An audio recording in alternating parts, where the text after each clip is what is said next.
Life insurance? Who does life insurance? Where I'm from, people don't buy life insurance. I mean, first of all, young people don't sell life insurance. Latinos don't sell life insurance. It's not common in the Latino culture because in Latin America, either you have a lot of money or you don't. They do GoFundMes, they do car washes, they do barbecue plate drives. You know, even in my culture as an African American, we are often at the bottom of being covered in the way that we're supposed to be covered. Oftentimes we are underinsured, especially black females.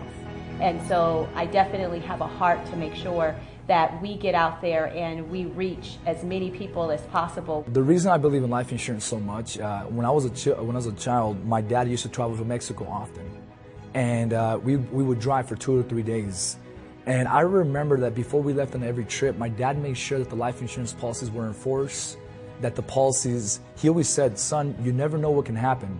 And if anything ever happens to me, I don't want to leave you guys homeless. I don't want to leave you guys in a position where you guys don't have anything. So even though my dad was a minority Hispanic from Mexico, Michoacan, he still saw the value of life insurance and he installed that to me as a kid.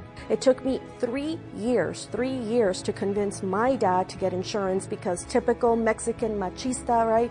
Here's what you hear. No me vas a echar la sal, it's bad luck, right? Or no, you know, se lo va a llevar el Sancho, whatever, you know, just different superstitious things that Latinos say. After 3 years, I finally say, Dad, sit down. You're filling this out and I'm not taking no for an answer. You're gonna fill this out.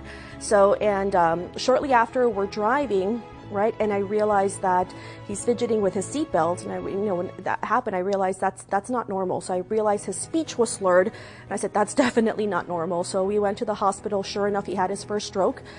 It's been a few years, right, and it took him a few years to recover. He didn't walk the same. He didn't talk the same. He still doesn't talk the same, right? But I'm so grateful that we were able to get him insurance before that happened. I had a friend that I worked with, and I approached him about life insurance. And he was like, you know, man, I'm good. I'm healthy. I play basketball. And I remember one day he was playing basketball. He was in his early 40s. He was going up for a layup. He comes down on his leg the wrong way, twists his ankle. He goes to the hospital. 3 weeks later, he's dead.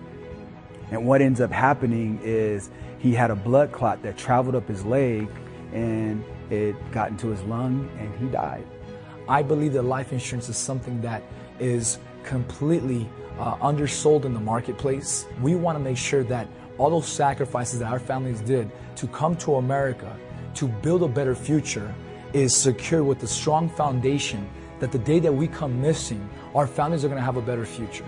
And that's honestly why I believe in life insurance, because this is our legacy. And as I'm here, I think about my children, and I think about my beautiful wife, and I think about the day that anything ever happens to me. I want to make sure that those little boys will always be taken care of forever because Dad cared about them so much.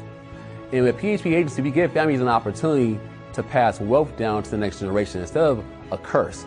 And too many times I've seen car washes, I've seen families left behind with no house or no mortgage to pay.